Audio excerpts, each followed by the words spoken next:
What's up, guys? Let's get on Instagram here.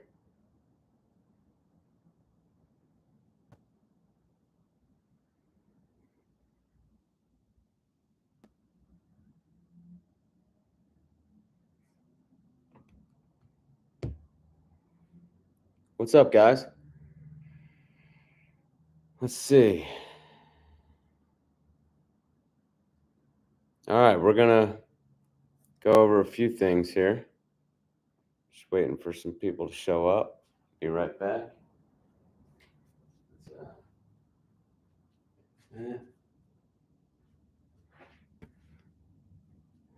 All right. How's everyone doing? Actually,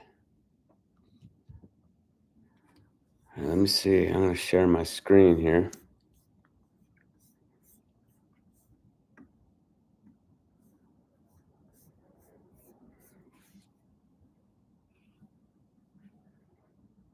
Okay, everyone doing good? Let's just wait for a few more people to show up here. Hope you guys are having a good weekend so far.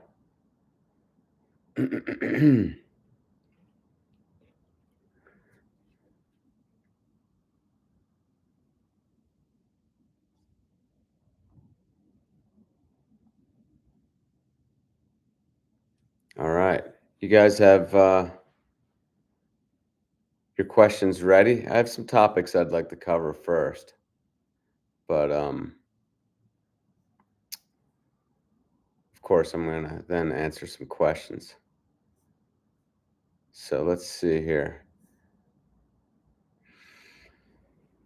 Just wait a little bit, wait for a few more people to show up.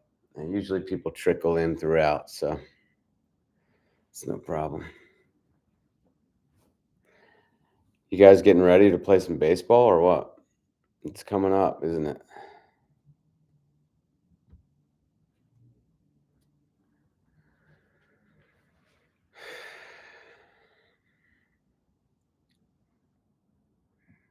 So let's see. I'm going to take Instagram and put it over here so you guys can see my screen. Because I'm going to share my screen on YouTube. Boom. Like that. Let's turn this up. And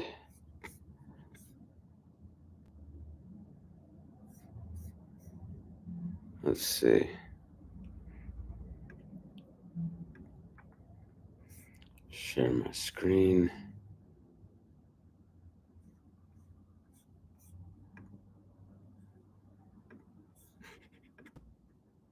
All right.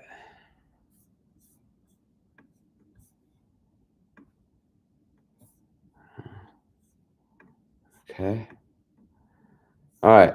First thing I want to talk about is actually obviously a golf swing. But what I want to illustrate here, I thought this was a great example of what I'm talking about with a more lead side action. This applies to baseball as well. So you get baseball guys, don't fall asleep on me here right now. This pertains to baseball as well.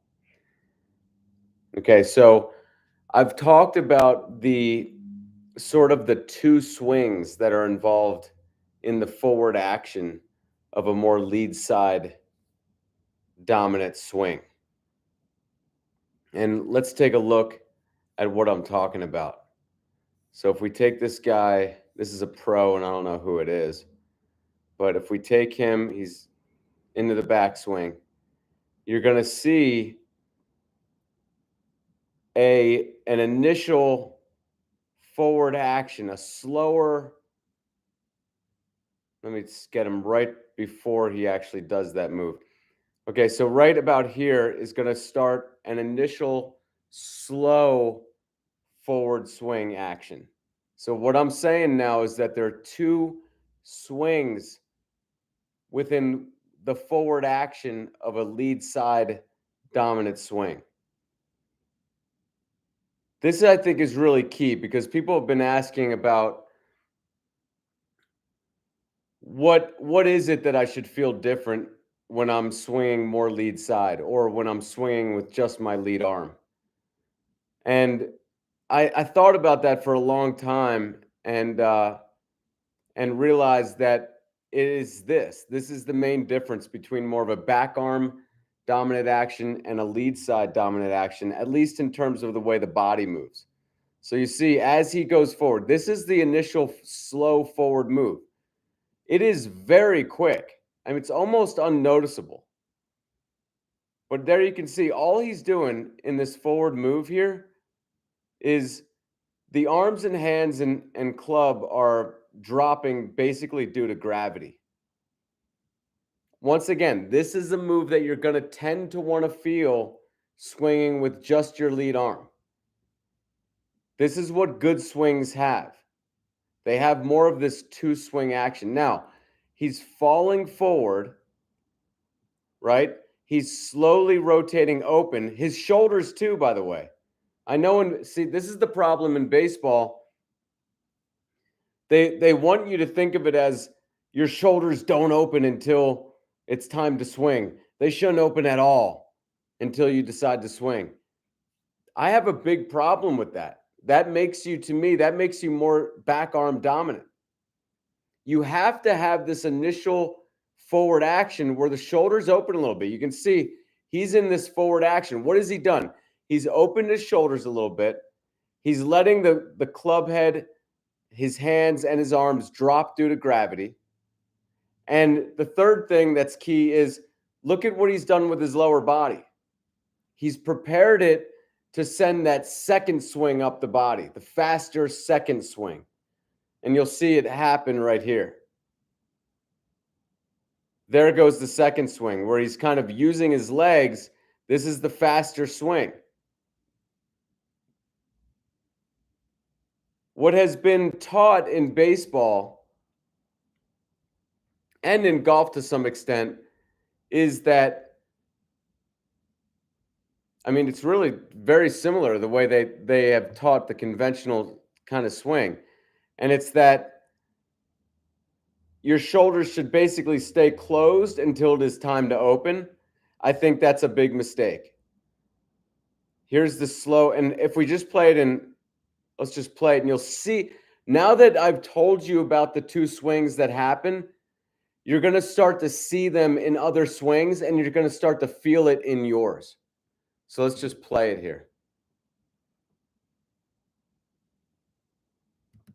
You guys see that those two actions there? I'll play it again. The slow forward first swing and now the second swing. Obviously, to the naked eye, it's going to be just super quick, right? But I thought that was a good swing that kind of illustrated it. So I wanted to show that. The slow forward action there. Now he's poised to send that faster second wave through or second swing, whatever you want to call it. But I think that's really sort of, I mean, it is extremely important information. And I think it's going to play a really key role in the future in swing instruction. Let me see if we have any questions so far here. How important do you think it is the front foot plant to how the backhand should move in the front arm dominant swing?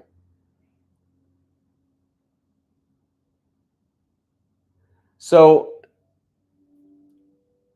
absolutely. I mean, you know, there needs to be a shifting of weight. I know that that's been demonized in baseball. In golf, in some ways, they call it sliding a lot. I think that's all nonsense. I really do. I think that there's zero evidence when you look at the best pound for pound hitters, and another group that I'm looking at a lot is the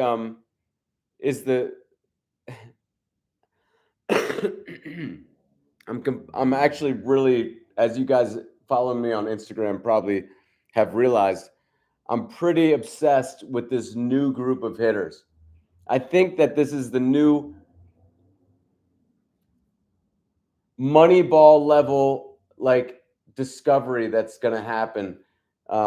That may sound a bit delusional, but I truly do think that, Moneyball was based on basically looking at stats that other people just kind of were overlooking.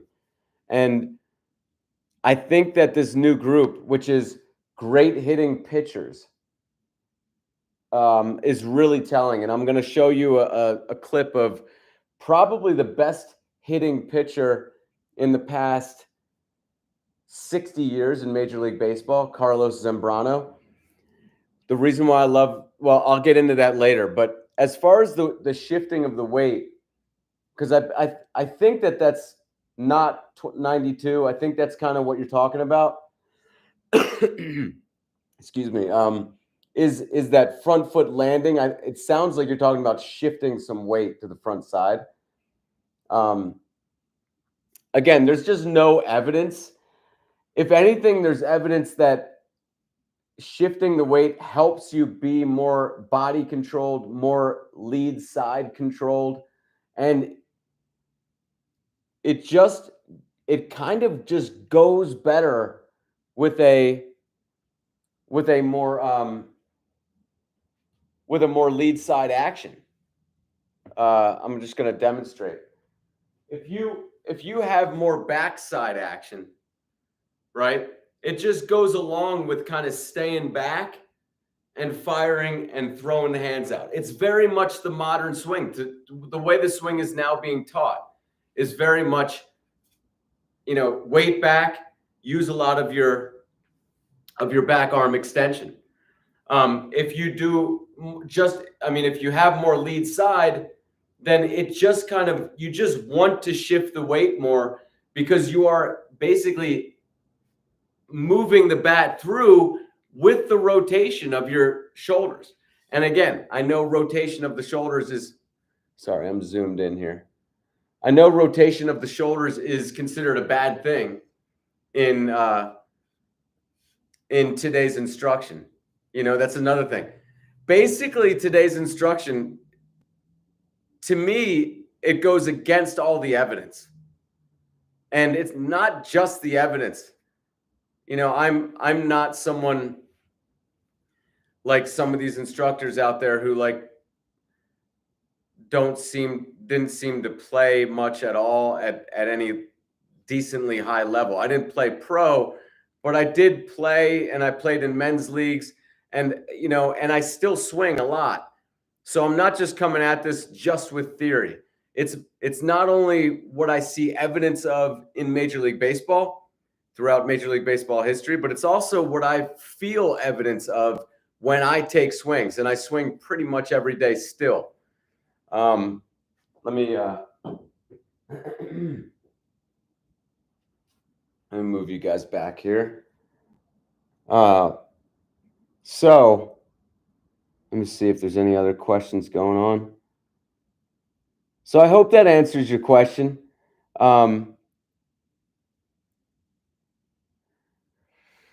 Anyways, so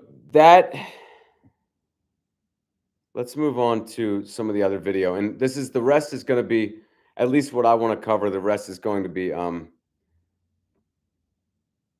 baseball stuff. Unless someone has a golf question. Okay. This is Vince Coleman. All right.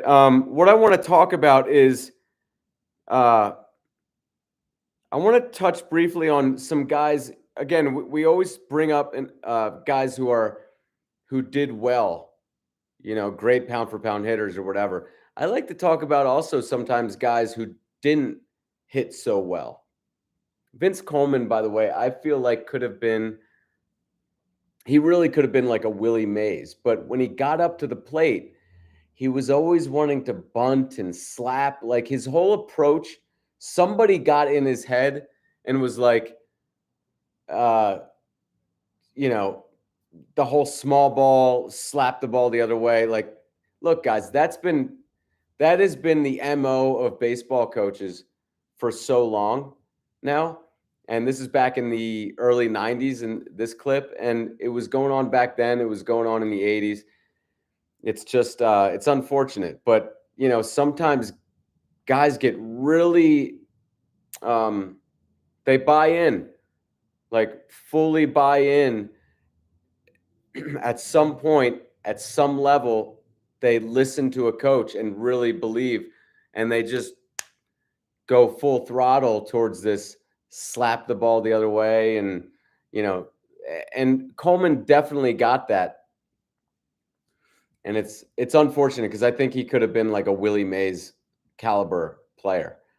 He's got great positions as he starts. Look at this position. This is beautiful. Great positioning there.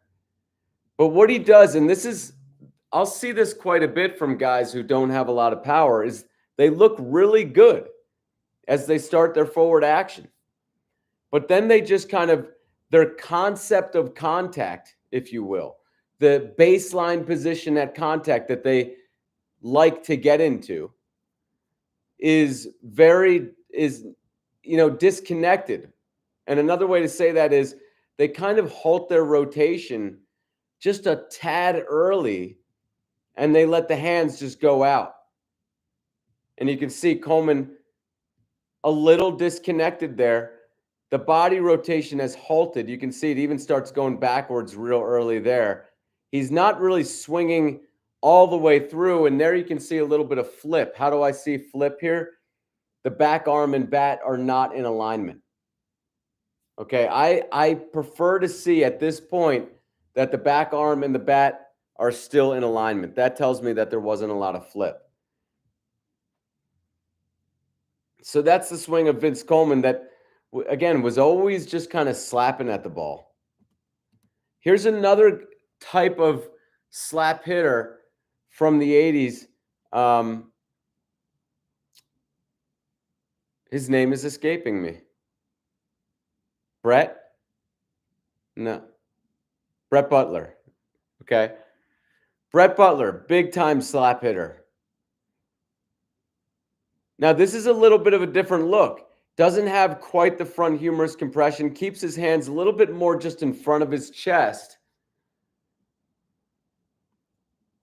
And then again, and then the hands are kind of firing out a little bit away from the body. You see space between his lead arm and his body. And then again, the kind of halting of the rotation there. The bat quickly gets into flippy mode about right here. But just kind of a different way to flip at it than Vince Coleman. But both of them, so you're going to see one or both of not a whole lot of lead arm compression as he starts into the forward swing, which is okay. Like someone like Mookie Betts looks a little bit like this. Maybe the bat a little bit flatter than this. But he looks a little bit like this with the hands kind of in front of the chest. But he's rotating hard all the way through, whereas Butler kind of stops there. You see that? And gets the hands kind of throwing the hands out. And a lot of it as well is just the speed of their action. Their intention is not to hit the ball hard. It's to make contact. So that you can't really get from a slow motion video. Here is Coleman's teammate at the time, Dwight Gooden. One of my interests these days, because he was a good hitting pitcher. Let's look at his action. There you can see nice slotting action. Hands are far from the body. Getting some nice front humerus compression, barrel flattens. And look at how much more rotated he is at this point than what you saw in Coleman. And by the way, both of them are hitting opposite field hits here. And then look at how he rotates a little bit more through the hit, even though it's an opposite field. And the bat and back arm are in alignment at this point, right? So he's committed to rotating a little bit more around. This is another problem with conventional instruction is they are vilifying, if you will, the lead arm or the lead shoulder pulling out or pulling off the ball, and they teach that it's a bad thing for the lead shoulder to rotate open. And if anything, that's what you want to do.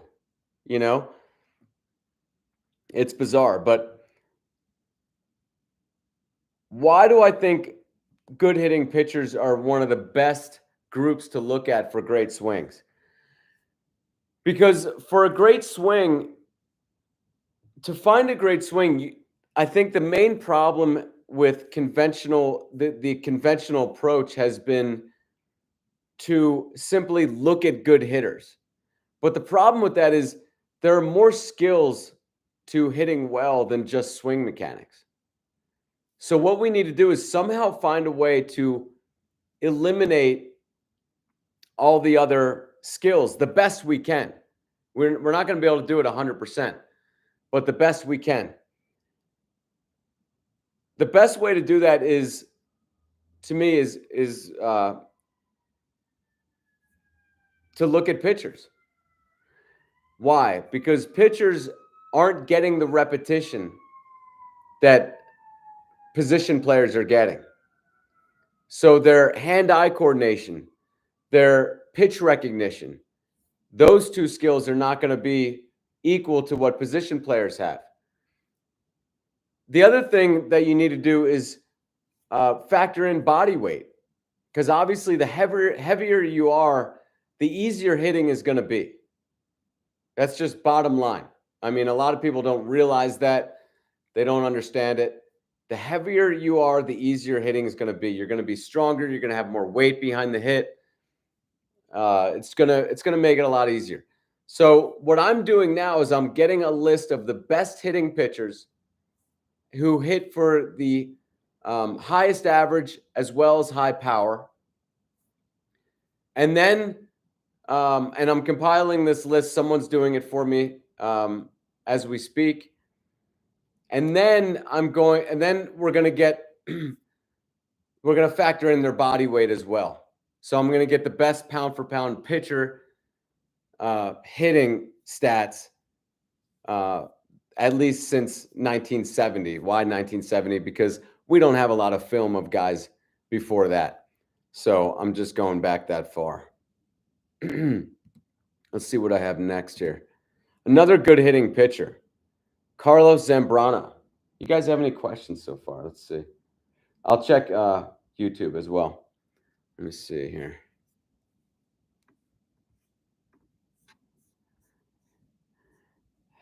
Have you? Hey, Sonny. Good to see you, man.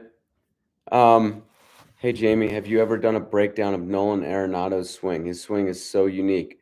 A mix of old and new school techniques.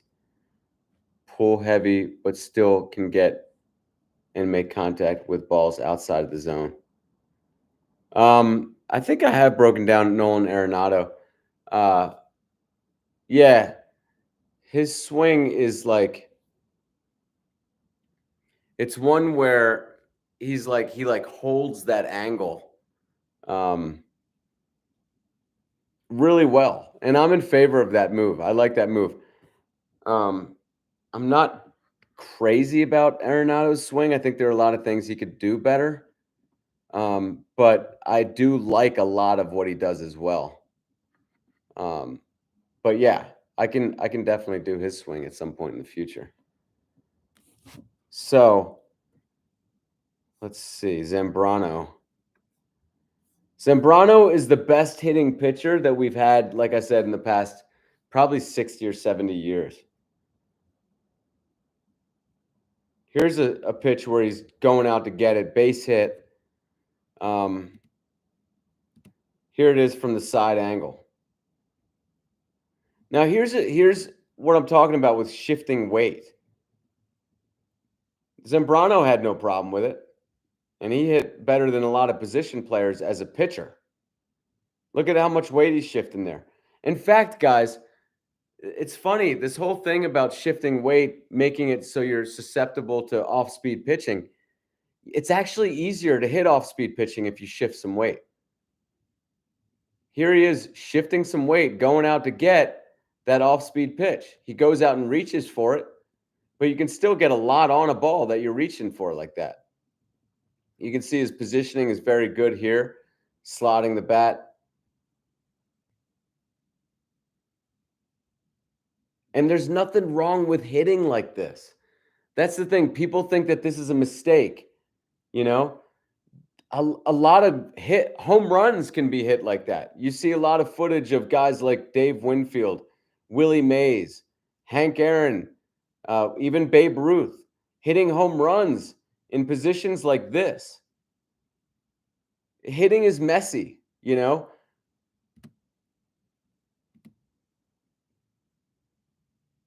Zambrano again. This is a little bit of a different look to his swing.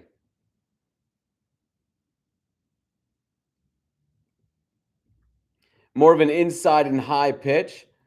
Guys, there's adjustments, you know? There's no problem. You're not going to look exactly the same at the start of your swing for different location pitches. You're already starting to adjust. But look at the positioning there. That is, you know, beautifully connected position there at contact. If you guys are working on your inside and high pitches off a tee, this is the positioning that you're going to want to try to do. Well connected. This is a home run by Zambrano. He had 24 of them in his career, which is absolutely insane for a pitcher. Here's a swing and miss. There you can see beautiful slotting action. Lead arm gets very straight and some compression there against the body. Going out to get this one again. But you can see there's really no flip. A great, you know, this is a Nolan Arenado thing too. A great thing to do is just take full swings without flipping. Like, try not to even flip even at this point. You see how he almost takes his body and rotates it all the way around so there's never a flip in his swing at all? That's a good way to practice the swing. Let's see what else we got here. And he breaks the bat. Oh, I wanted to read this. This was sent to me by Justin on Instagram. I appreciate it. It's pretty interesting. Let me just read it here. In the past 2 years alone, I've had over 50. Oh, it's a post by, I guess, someone who coaches baseball on Instagram. So I'll read it. In the past 2 years alone, I've had over 50 professional players reach out to me with the exact same story. They had success early in their career, but at the first sign of struggle, they were told they had to change various amounts of things, or they wouldn't play for that organization. They made the changes, struggled even more, and then got released, as did the coach that told them they had to make the changes.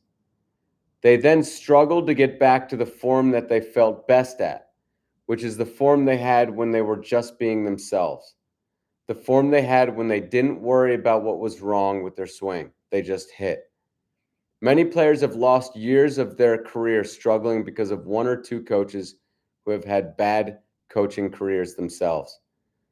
So don't waste your career changing everything you're doing just to make a coach happy, because odds are that coach won't even be around as long as you. It's simply about the ability to get the best part of the bat on the best part of the ball. Don't overcomplicate it. Swing your swing. Now, I agree with a lot of this. Okay, first of all, this is very important. This is an important topic. Right now, we're getting inundated in baseball, not even just the professional ranks, all over baseball, with a lot of nonsense. Okay? Many people regard me as part of that nonsense, and I understand that's fine. Um, but I regard most of what's out there as nonsense because it's basically no different from what has been taught for the past 60 or 70 years in swing instruction. And it's, to me, it's not even the things that are a little bit different, like, say, Richard Skenk's model. It is not addressing what I believe is the most important thing to change about the conventional approach to the swing. And yet, we're at this point where I think the front offices, I think the coaches in baseball, they have this feeling like they have already gone through like the scouting revolution that Moneyball put front offices through. It's like they have this arrogance that they've already been through the Moneyball revolution. But that Moneyball revolution was for scouting, the scouting department. That's what it shook up, the scouting department. The player development department still needs to be shooken up. And that's coming. Whether it's me that engenders that change or it's somebody else, I strongly believe that this more lead side understanding is the small spark that is someday going to be a wildfire in professional baseball and every other level. But the thing is we have this false sense of confidence in player development, this arrogance that just because you have all these expensive machines, that somehow means that you've figured things out. Look, we had computers back in the mid 80s, and in the early 90s, baseball was starting to cut their scouting department. So they had the machines necessary. They even had Bill James back in the mid 70s doing the computations and telling the stories that they needed to hear. I'll turn this around because I think we're done with that. You guys don't have to just look at a computer screen. You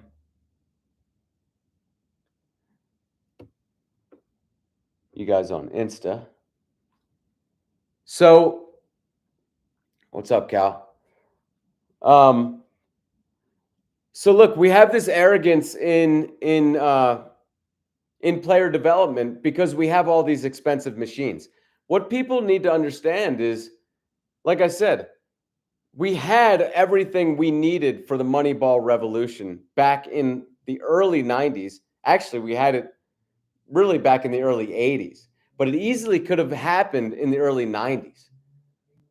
But let me stop sharing my screen here.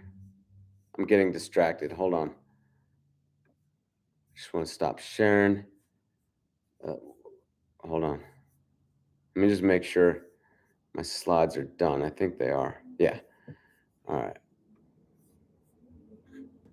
Okay. Hate that I interrupted myself, but so we had the necessary technology back in the early 80s. But what we didn't have was all the human element, really. There was a rejection of what Bill James was saying. People were thinking, "Oh, that's just a guy who never played baseball. He's messing with numbers for fantasy leagues and stuff like that, but it's not anything pertaining to us."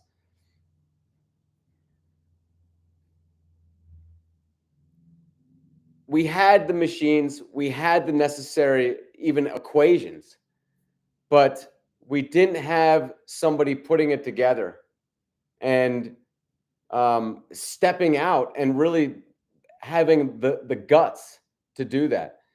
And it took Billy Beane to put himself out there like that. And even he got so much um, resistance. Here's a guy who has tons of major league experience and front office experience. I mean, he spent his whole life in baseball practically, and yet he encounters so much resistance. Right now in player development, what's going on is people are assuming that, again, since they have all these expensive, launch monitors and K vests or whatever these things, there's so much stuff. I mean, these pitching machines that show video of a pitcher and all this stuff that people think, hey, if I'm paying 40 grand, it must be doing something for my team. What they're failing to understand about the Moneyball revolution is that it had more to do with finding the right equations that tell the right story. And I think that that's sort of what I'm trying to bring out right now. And what I think will lead to a revolution in the player development side, more specifically with the swing, is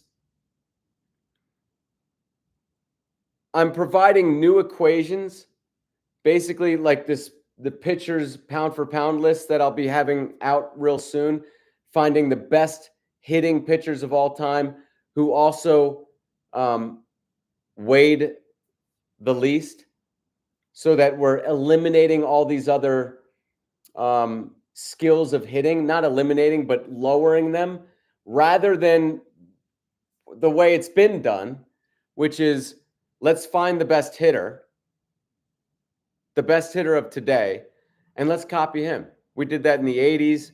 We're doing that now. I mean, we're still doing that with Bonds, but we're doing it with Aaron Judge. We're just finding the best hitter and saying, let's copy him. That is like the front office's scouting department in the mid 80s. It's a knee-jerk reaction. It's assuming that we're on the right track and we can't be wrong. This has got to be a fail-proof way. You find the best hitters of today and copy them. Well, I think that it's flawed, and people just don't see that it's flawed until you point that out. Until you point out that no, to find the best swings, you have to eliminate or lessen all the other skills of hitting to the best ability that you can. And we can do that with equations. We can do that by sifting through and figuring out the right equations, which finds the best players. And then you find a story based on the looks of those players' swings. And I believe that that story is a more lead side story. And in fact, it's looking like the two guys at the top of this list, this pitcher's list, that I'm going to be coming out with pretty soon. It's looking like it's Madison Bumgarner and Travis Wood will be up there at the near the top, but Mike Hampton, Travis Bumgarner and Mike Hampton, I think are if not the top two, they're going to be very near the top.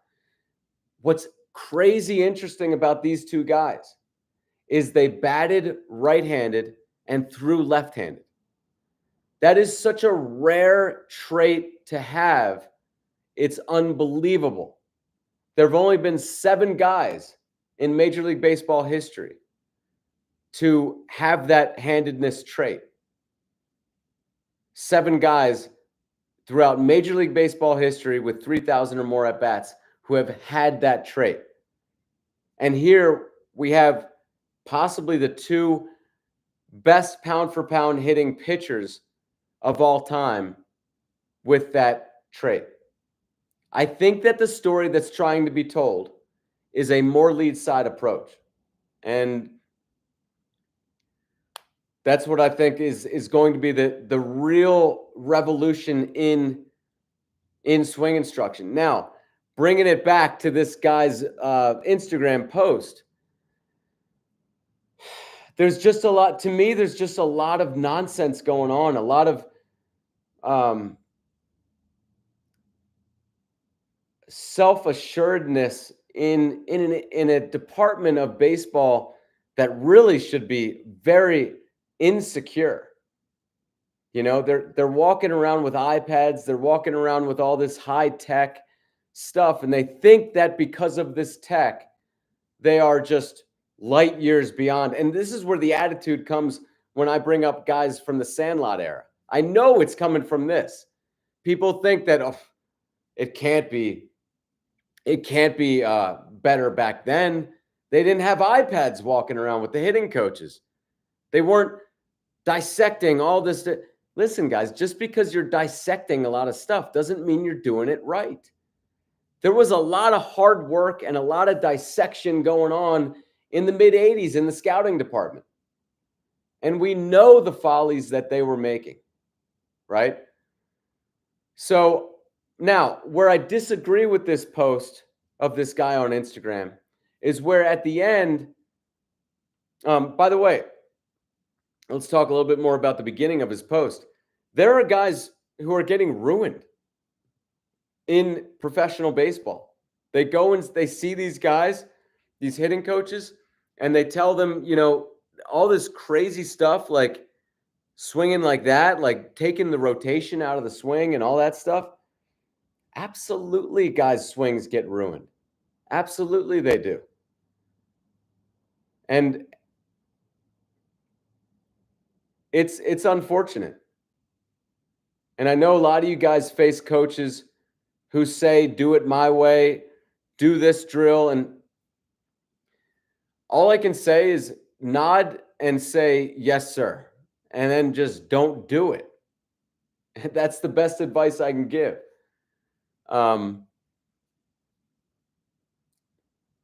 Now, where I disagree with this guy's post is at the end where he just says, swing your swing.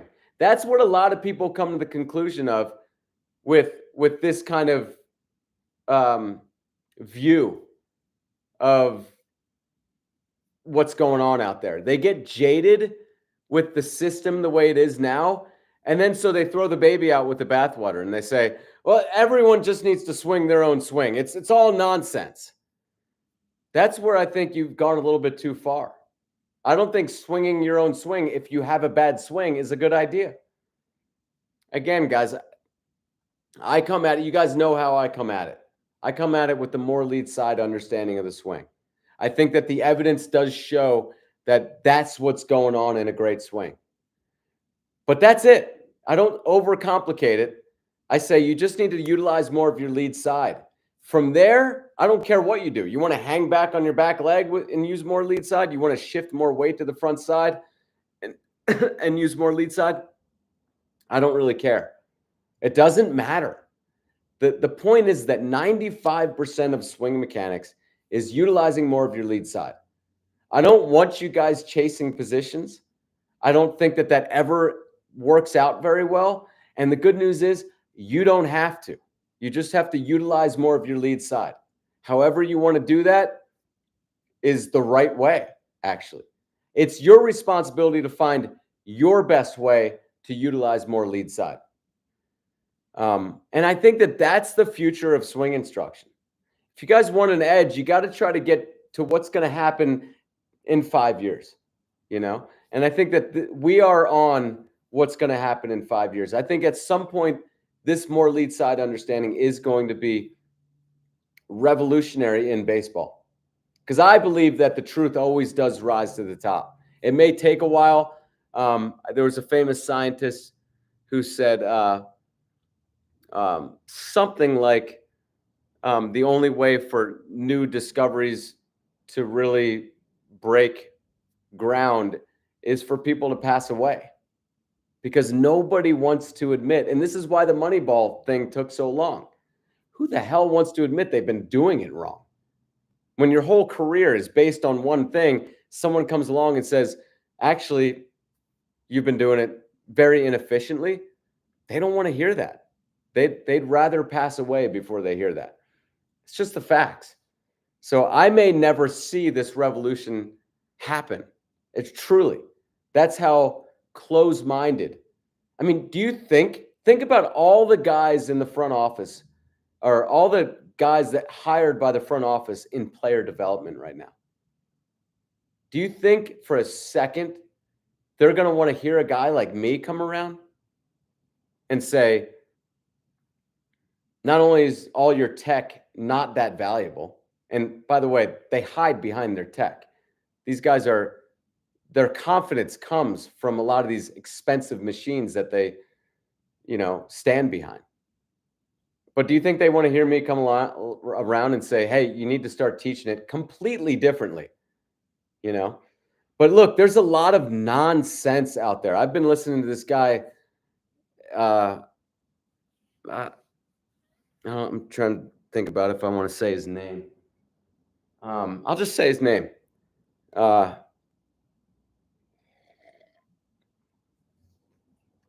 Maryland baseball head coach.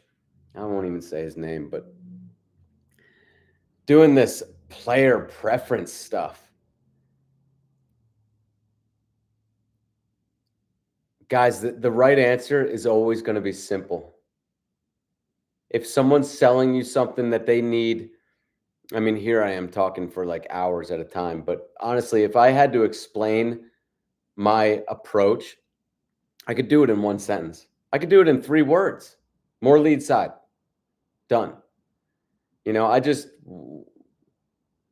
is just fun. We're just talking. This is all just fun. But if a guy needs an hour to make you understand something, it's probably not the right answer. And honestly, it's just more confusion. This player preference or something like that stuff. It's just so much nonsense because people just, to me, they just haven't done enough homework. I don't know.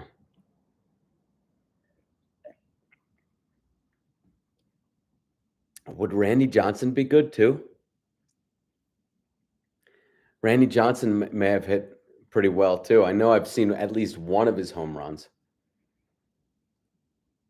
Okay, I'll check out Randy Johnson for sure. Swing stuff now is based off the evolution of analytics. Analytics nerds are telling everyone OPS plus is everything and that K rate average doesn't matter. So swings are sacrificing adjustability for power. I am a big fan of OPS plus.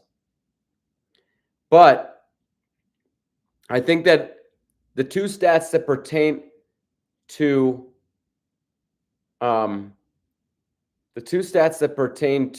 swing mechanics the most, and here's where equations are very important. They kickstarted the Moneyball revolution, but you still have to make a story out of the equations. But you start with the equations. And I think that the 2 equations that are most important as far as the traditional statistics when it comes to swing mechanics is at-bats per home run and batting average. I think batting average is an important statistic.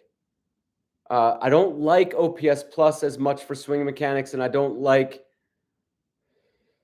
on base percentage, of course, or slugging. I just don't like those because they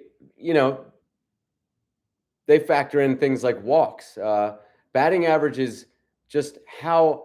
What I like about batting average is it factors in the part of swing mechanics where your swing mechanics have an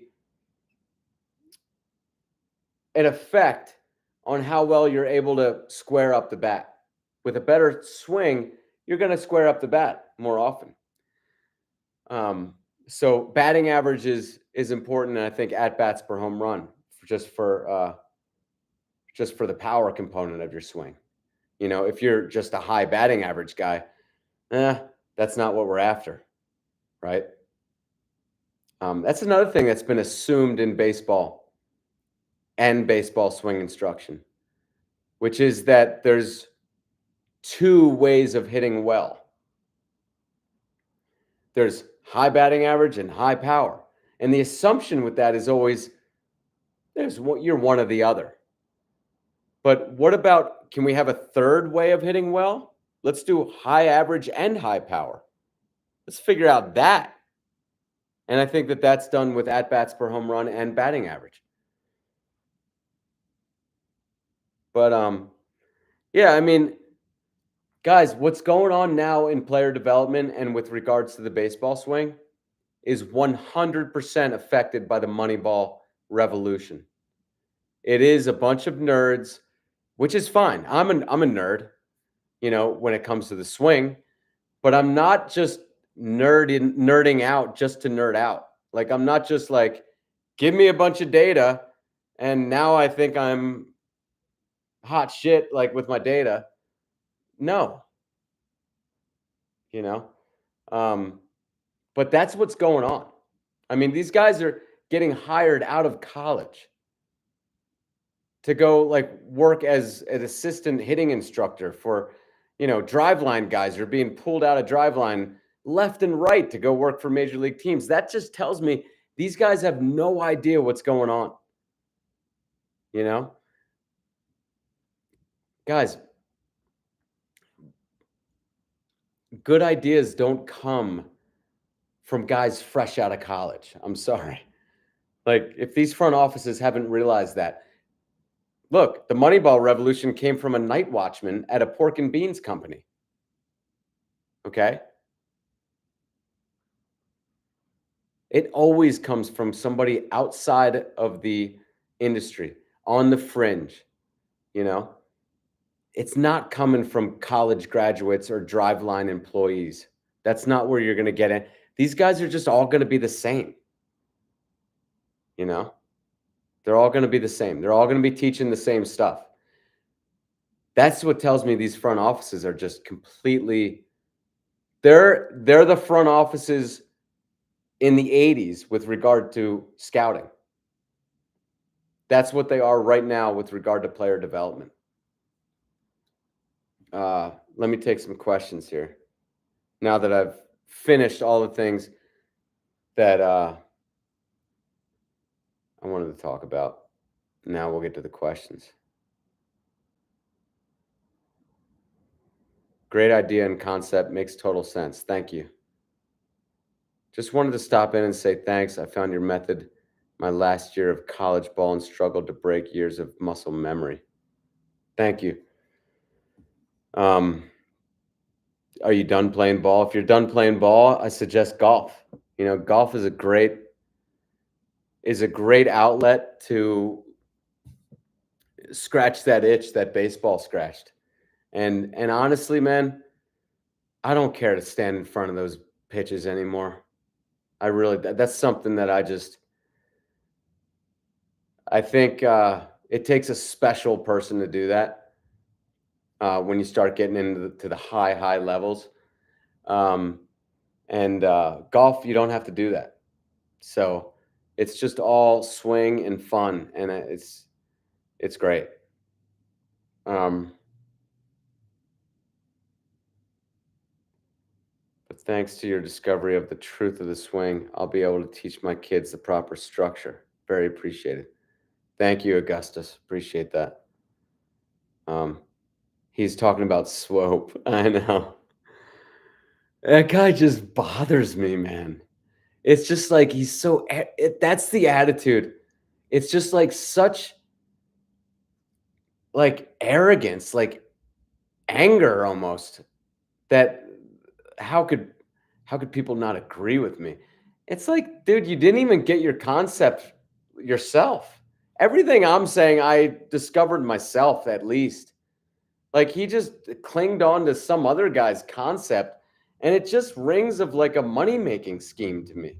It doesn't ring of any truth at all. This whole idea that it's a cop-out to me. TPI does this in golf. Everyone's different, so we need to give you an analysis. Let's throw you into a category of some sort. Let's define you, and then we'll base the program around who you are. People love this because it's like, sometimes they love it. I don't think they love it in the case of the the player preference stuff because that's like categorizing people in the either one of two categories. It's kind of like I don't know. But yeah, TPI does that stuff, like let's do an analysis of who you are and then we'll design a program and it's just like it's a look, I get one of the worst things about what I've discovered is it's the worst way to make a business. I have 3 words, and when I'm done with those 3 words, I've given you everything. All right? But I don't care. My whole plan was to figure out the swing. That's it. It wasn't to start a business. And I'm sorry, but a lot of these other people, it just reeks of you wanted to sell a bat or you wanted to, you know, and that does frustrate me. It does because it makes people look at me like they look at the thousands of people just trying to make money or develop a concept that is a good business model or something like that. Like, dude, my discovery of more lead side is the worst business model there is. You know, but it never was about that. It's just a passion that I have.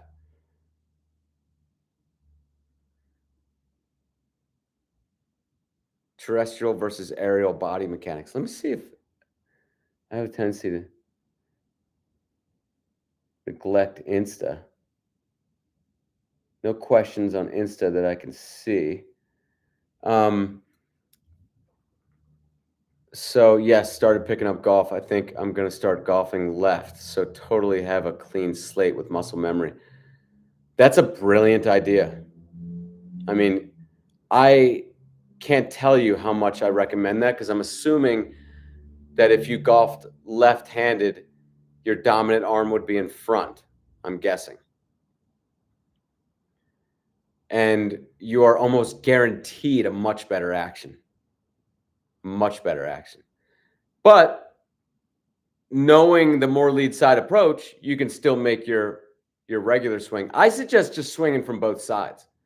But honestly, man, like there are months that I only bring left-handed clubs to the golf course. And I go pretty much every day to the golf course. Right now, I haven't hit a wedge with my right hand in months. So all I do is I just bring my lefty clubs. If I had righty clubs, I would be using them because I just so badly want to hit from that side. It's like I just have to, but if I don't have those clubs, then I can't. So I'm just working the lefty swing quite a bit. But also, Augustus, look into I'm just trying to sell product, it sounds like, I know. But it's something I truly believe in. Look at my website, look at the Amazon at the and affiliated or endorsed products that I have there. You'll see yoga blocks or just get a yoga block somewhere and check out my lead side training clubs. They're shortened clubs. I make them myself from wooden drivers, or 3 woods or something like that. Old wooden wood heads, and I cut them down, and you can take swings with just your lead arm, and that is a great drill. I mean, from both sides. And that's what I do pretty much every, I'd say once or twice a week. I try to do that.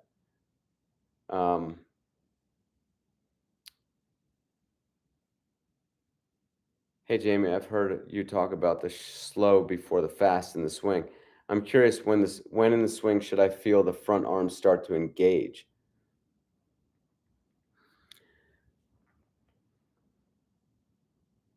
I don't really. I mean, it's being engaged from the beginning. You know. I mean, if you if you're here, it's engaging here, and then like it's engaged the whole time. Oh, you might be talking about swinging with both hands. The key moment in the swing, guys, is the start, is that first swing, the slow action. That's the thing that's crazy, is that that's the key action, and it's being totally obliterated by what's being taught. This whole idea of keep the shoulders as close as possible and fire open really quickly. Again, that's taught in both baseball and golf, so I'm talking about either swing. But if your concept is like that, and you don't have any concept of this slow beginning, and it is just a fraction of a second, but it's still important, then you can't get the dropping action happening, because that's when it happens. So the key action to feel more lead side is that first swing, that slow action of the forward swing, the initial slow action, where you're basically falling forward and grasping the ground with your legs or bending your knees to get ready for that second wave to move through. That first wave that just kind of moves up your body with not a lot of force, that is a key move to feel more lead side action. And to feel your back arm not overexerting. If you get that right, the swing is basically done. From there, you just adjust the best you can and hit the ball as hard as you can, for the most part. I mean, you can still screw it up from there. We saw Vince Coleman, just doesn't rotate hard enough and just kind of fires his hands out. But from there, as long as your mentality is hit the ball hard, you should be good. So I would appreciate if you could go in depth on good tempo in the swing. Good tempo. I mean, that is good tempo. Having that understanding that it's two different waves, two different swings almost. Okay. And I'll just kind of go over it real quick. So, okay. So you're here. Okay, so to me, good tempo is, and I don't know if he's referring to golf or baseball, but it doesn't really matter. Good tempo is understanding that this initial move is an opening of the shoulders. It's an opening of your body. However you want, don't think of it as separate. I mean, just feel what's right. But you're starting to open, it's just not very fast. So it's going to look like this. Something like that. What I've done is I've kind of pushed my weight onto my front foot and a little bit my back foot. I've let the barrel drop and the hand drop a little bit due to gravity. It's at this moment that it's important that we utilize some gravity force that'll help us get more power and more speed. And then from there, now we're either choosing to not swing at the pitch, or we're sending that energy up the body and doing swing number 2. And to me, that's what good tempo is. Look, this more lead side swing, guys, it looks more beautiful. That should tell you something, That should tell you that it looks more beautiful because it's better mechanics. Thank you. That answered my question perfectly. All right, awesome. So we're an hour in. It looks like we're Looks like we're almost finished with questions. Am I missing the IG questions? Damn, you can't see the IG questions. Oh, why Torque's a bust? I'm sorry, man. I think you asked that last week. Hmm. Do me a favor and send me video of this guy's swing so it'll make me remember to go over Torque. Torkelson, is that his name? Yeah, Spencer Torkelson suck after being deemed the best hitting prospect in 2 decades. Spencer Torkelson. Let me just look him up. Spencer. I think I did this last time. There are videos of him. Anyways, I'll check him out.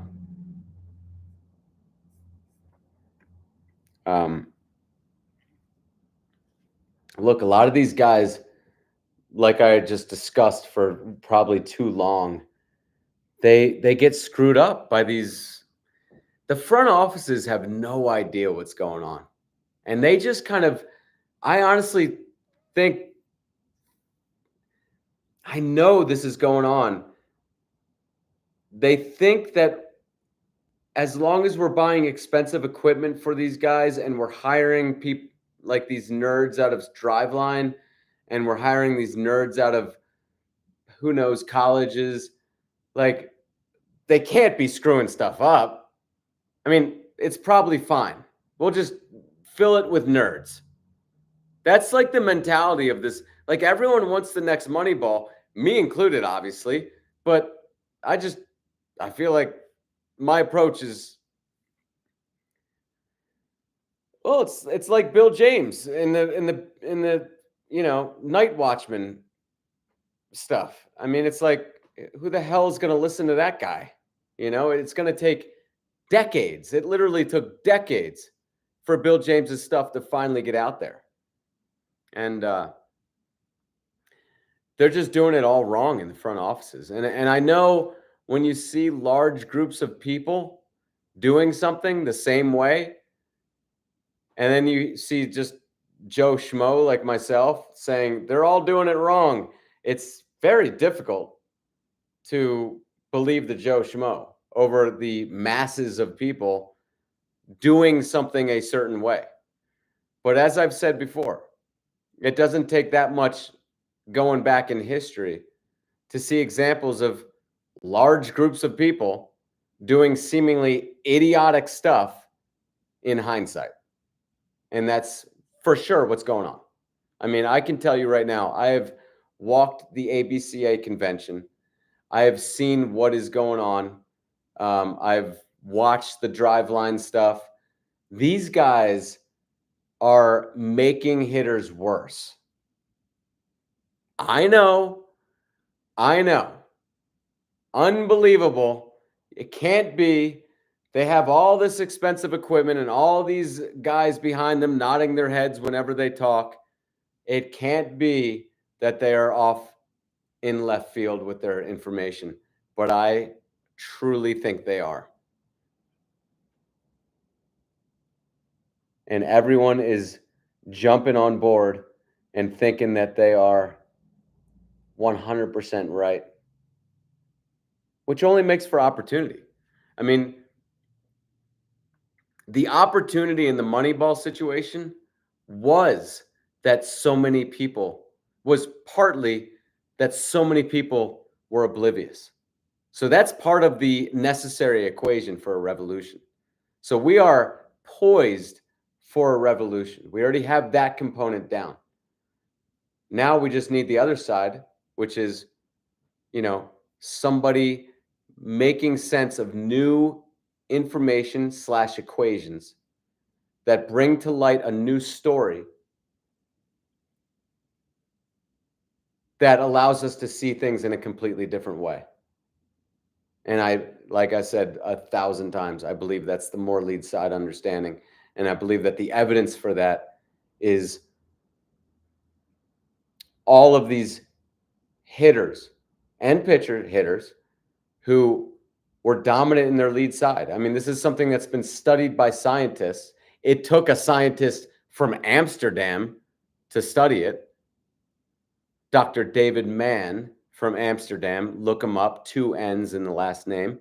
He has studied this, that if you are hitting with your dominant arm in front, you are 6 times more likely to make the Hall of Fame. You're something like 10 times more likely to make the major leagues. So that information's out there, but people are too busy with, like, hit tracks and exit velocities and monitoring this and KVS. So anyways,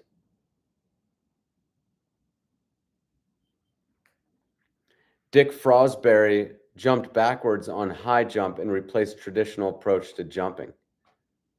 Yeah. Look, the thing is, man, is I've actually come to believe that, humans have a tendency to think we're like 97% of the way there and we just need like the last 3%, that kind of mentality. I think there are probably thousands of these kind of revolutions available in baseball. I mean, and they're all eventually, we're like, say 100 or 200 years from now, we're probably going to start being able to manufacture these revolutions because we're going to see so many patterns within them. It starts with being oblivious to something. Then you have to connect that to new equations or new information seen in a different way. And, we're going to start understanding that they look a certain way. But yeah, there are probably thousands, maybe unlimited amounts of these Moneyball type revolutions. I actually think that this revolution that's coming with the more lead side approach is going to be bigger than Moneyball. Because think about it. Now again, when I say bigger, I still think that the edge is going to go to a certain team for 3 or 4 years, and that's it. Because eventually everyone's going to jump on, and it's time for another revolution. But I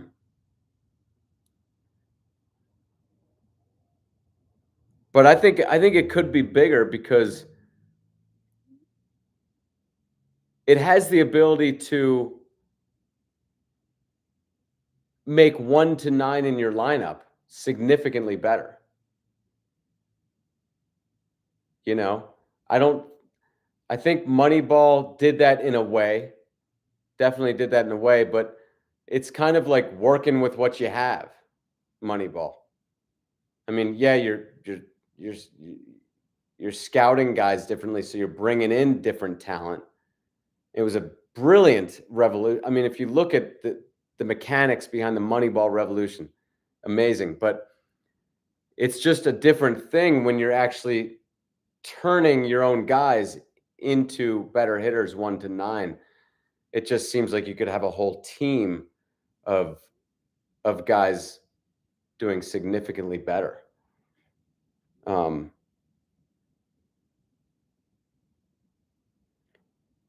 Using just his front arm, and it's made a world of difference. I'm sorry, I missed your first. I do thank you for your stuff. I created a drill for my son where he swings, stops after his foot strikes, keeps his hands back. I lay his bat on a stool and have him whip the bat as fast as he can.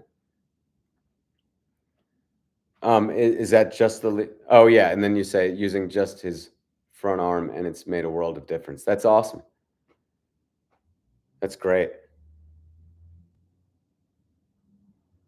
Joe Colucci says Tigers.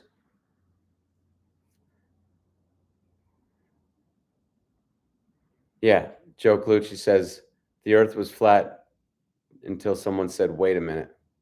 Yeah. And then we have the Dick Fosbury, I mean, the Fosbury flop, right? We need a paradigm shift. Yeah. And the good news is this is how they start. They start with small movements like this, you know? I mean, Bill James wrote to, I think he sold 8 copies of his 1976 baseball almanac. So they start small, um, and turns into something huge. But like I said, the exciting thing is I think there are probably thousands of these revolutions in the making. But we're just trying for number 2 at this point. I mean, has there been another revolution aside from Moneyball? There was the Babe Ruth. Babe Ruth brought on a revolution, for sure, no doubt about it. I mean, 100%. That was the first. And if you look at Babe Ruth, like after he started hitting, he hit 54 in 20, and after he did that, guys just started banging him over the fence. You know, you look at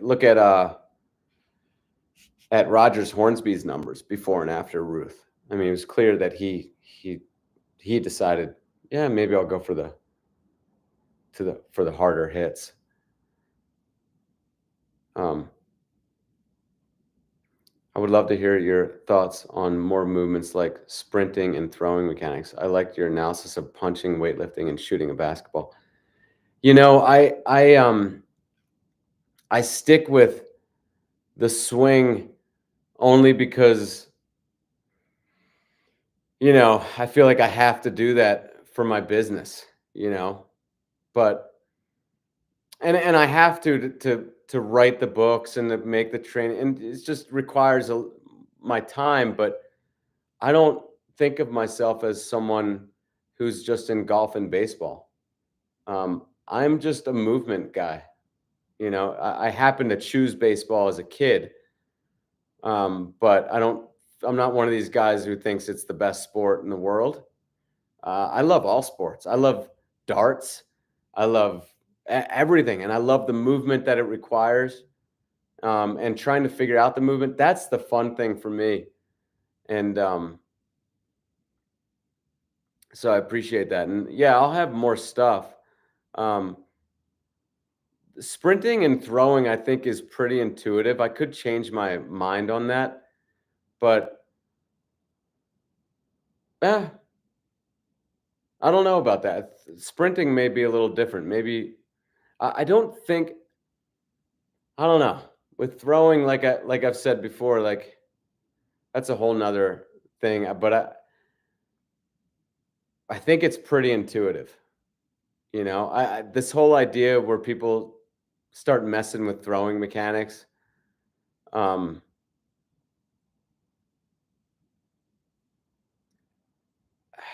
I just never see much good from that. But I haven't looked into throwing too much. I just feel like the extra lever, like in a swing, is what complicates it and makes it necessary to instruct it a little bit more.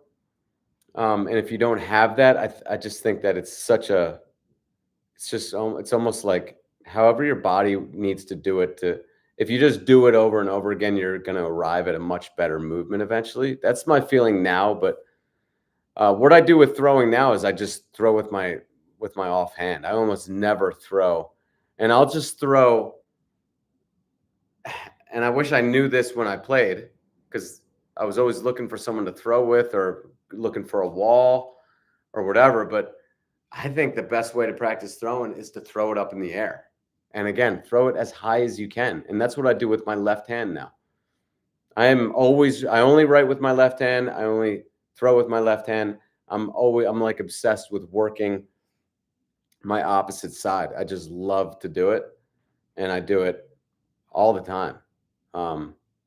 Lately, I've just been like reaching for stuff with my left hand because I realized that it's natural for me to want to reach with my dominant hand. And so now it's awkward and it's uncomfortable, but I just like working on it. Anyways, I think that's about it, huh, guys?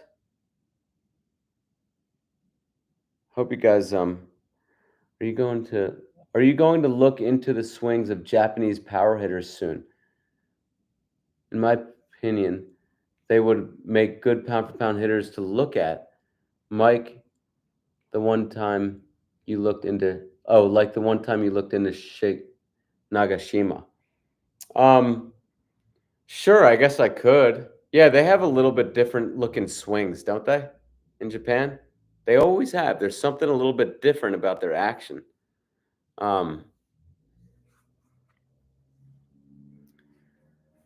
I don't know if you guys saw my Instagram post today about uh, Dominican Republic is starting to do a lot of the drills that we do here, and I'm just like, that's great because now maybe we have a shot at beating them when we play them, or having more American-born Major League Baseball players, which I think we need to have that goal.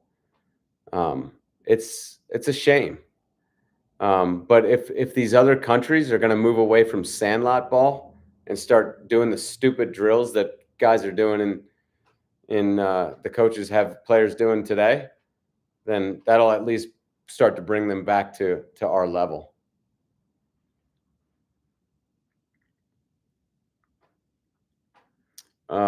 What would be the best way to improve shoulder mobility? Also, would improved shoulder mobility help you to be more front arm dominant? Um, I don't like to talk about like mobility in terms of will it make your swing better, because yeah, it will, but I don't even like to think of it like that. Like, I just think that we should be trying to be the most healthy human beings we can be in our training. And I know that that's not the conventional way. Everyone's trying to train for baseball, and so they do all these baseball movements in their training, which is asinine. And yeah, I think that you're asking the right question. More shoulder mobility, more hip mobility, and you know, more mobility in general is what we should be after, just because it's healthier. And I love the word mobility because it takes into account like moving the body uh, on your own. Like how far can you stretch moving your body on your own is kind of so it takes into account muscle as well as um, flexibility. And that is truly the best way to be as healthy as possible. The best way to get shoulder mobility is to hang. There's really nothing better than hanging. I can't stress this enough. There was a guy, John Kirsch, who actually he was an orthopedic surgeon who did shoulder surgeries. He actually quit giving surgeries and wrote a book because what he realized was he could make people better without any surgeries just by having them hang. I mean, look, we came from the trees. We probably have a lot of that history in us. We need to quench that sort of need, right? And so we probably owe it to our ancestors to hang a little bit, and owe it to ourselves. And so and feel what it does for your lower back too. I actually, now that I hang pretty much every day, I can't believe that people go even a week without hanging. It's crazy. It really is crazy. Now, one of the things I disagree with John Kirsch is that he thinks you should hang from a bar. I think you should hang from rings because it gives you that even if it is just a little bit of rotation as you move through the movement of your wrist. That's important. That's rotation that your body's trying to do. That's important.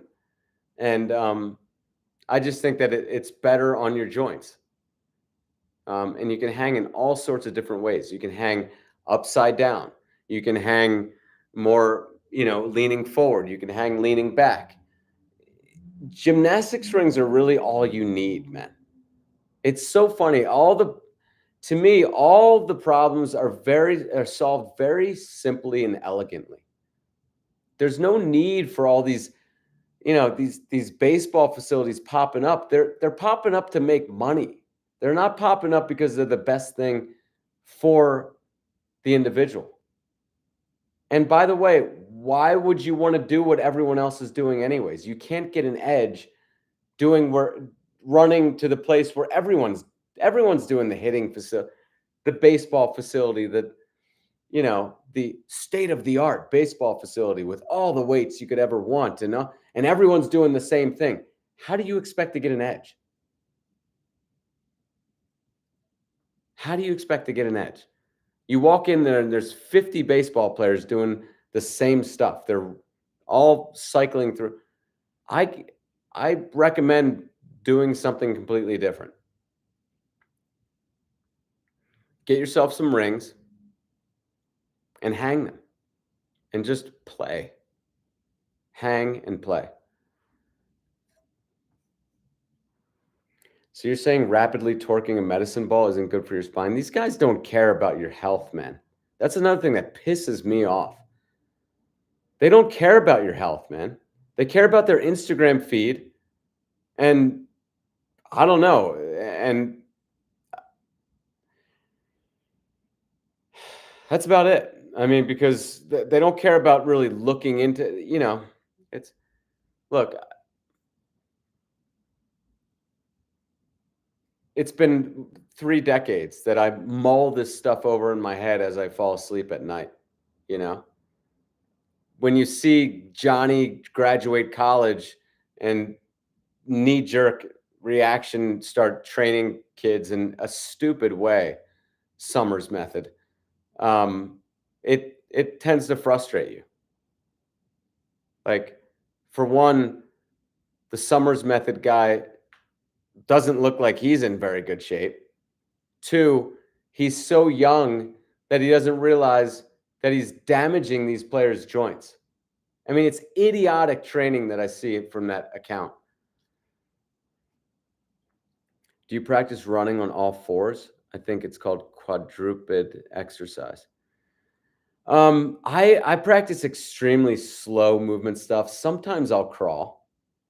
I wouldn't say that's running, it's just crawling. But I just move real slowly and I do pretty much the same kind of stuff. I'm just working the joints. People think that that's so unsexy and boring, but in working the joints, you inadvertently will work the muscles that everyone wants to get big anyways. I also do, I naturally have a very thin neck.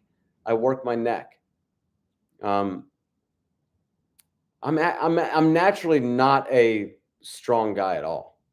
And I'm not strong now, but I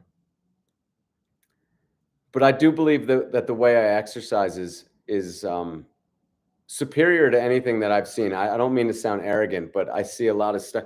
If the exercises involve weights, I think that it's inferior to what I'm doing. I just do.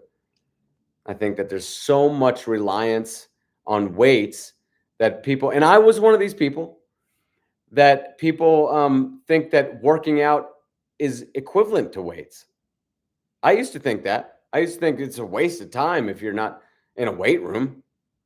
Now I actually think that the only thing I need is like 5 feet by 7 feet of space. And people think, well, that's okay, but it's not as good as. And I think, no, actually, that's better.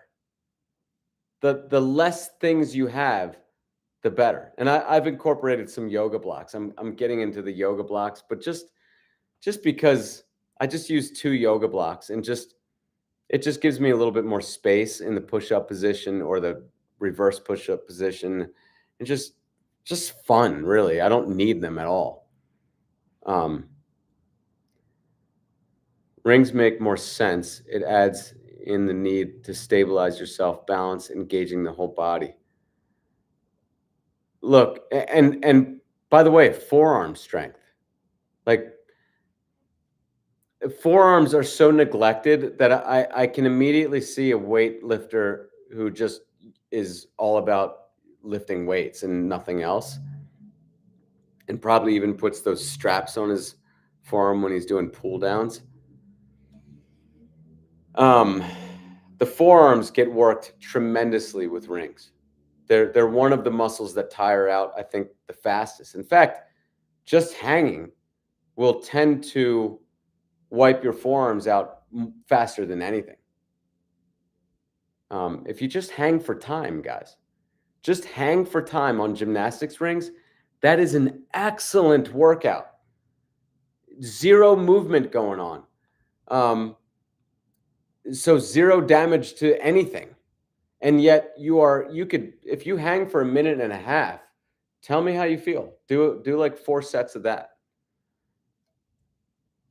I think the practice facilities are popping up north because baseball is gaining popularity as an alternative to football, and we can't play year long due to the weather. Hmm. Yeah, I mean they're just popping up, man, and it's just you know all the better for people looking for an edge. Let the sheep go and do what all the sheep are doing, and then that leads to an opportunity for an edge. You guys are on here for an edge, right? There's your edge. You guys are listening to me because you're hoping for an edge, right? Bought your personal swing coaching for my son 2 years ago. He has 16 home runs and 257 at bats since we started working on your swing feels. Thank you so much. Congratulations. I really appreciate your feedback. That's awesome. Greer 10. We'll purchase again soon to check in. Thank you. Yeah, I mean, since 2 years ago, I have the Swing Like Griffey book. Um, you probably bought Front Arm Dominant, that book. I also have I should tell you guys, I have the physical book, the Swing Like Griffey physical book that is going to be out for sale. I know a lot of people like the physical more, so that's going to be on the website pretty soon. Personally, I don't like the ebooks, and I don't like to have to print them out. I like the immediacy of ebooks because you get it right away and you can.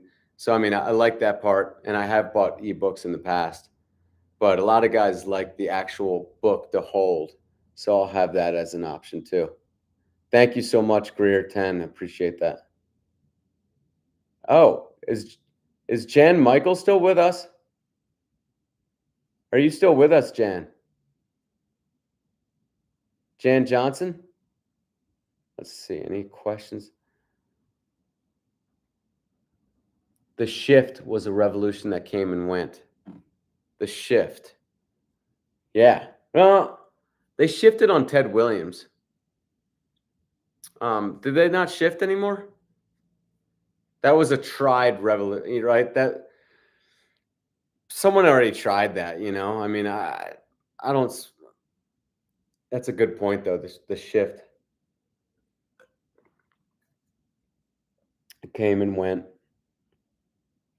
Um, hey, there are failed revolutions too, you know.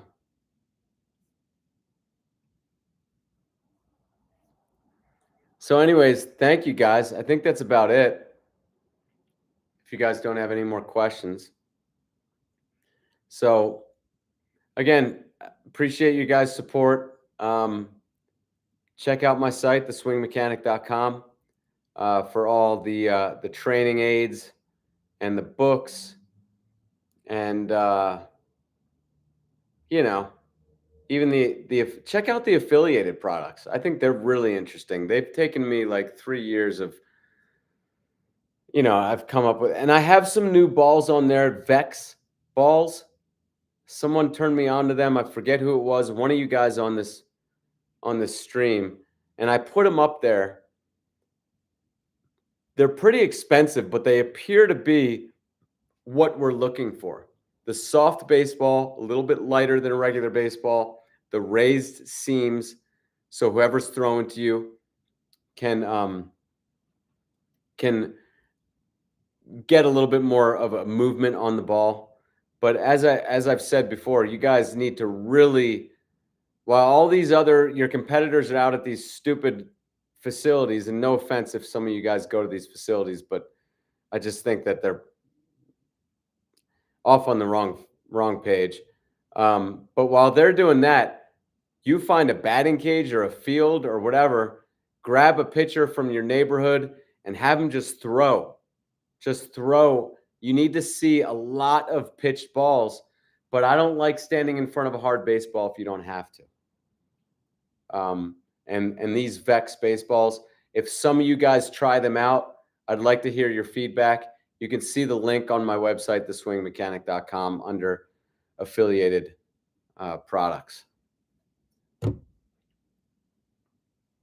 In defensive baseball facilities, I go there here in the Northeast when it's 20 degrees and help kids get better. Watching the light bulb go on is fun.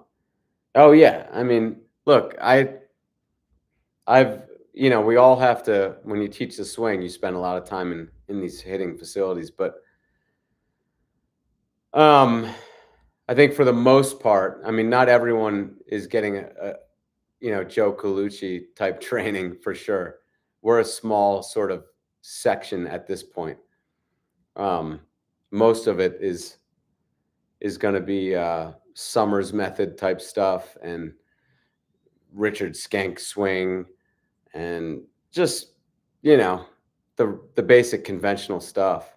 Sorry, I'm a little jaded when it comes to that stuff, but it really is frustrating to see these guys straight out of college like being treated like they've, I'm sure Bill James felt the same way. Not that I'm comparing myself to Bill James, but I kind of am, just in the fact that, like,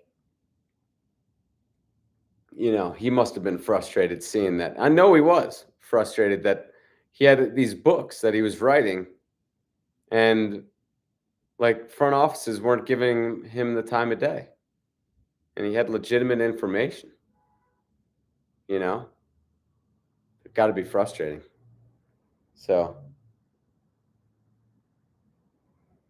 the shift was banned, I believe. The way catchers are framing the ball is another big change, starting low and raising the glove. Why does that matter? Because hitters can see where the ball's supposed to be? That's overthinking anyways. That's not a big, I don't know. There's a lot of, not all revolutions are on equal footing from the start. I mean, some of them aren't going to do a whole big, aren't going to make a big impact anyways, even if they are successful. But anyways, all right, guys. I think that's about it. Guys, have a great weekend. Thank you for tuning in, and I'll see you next week at this time. All right? Take care, guys.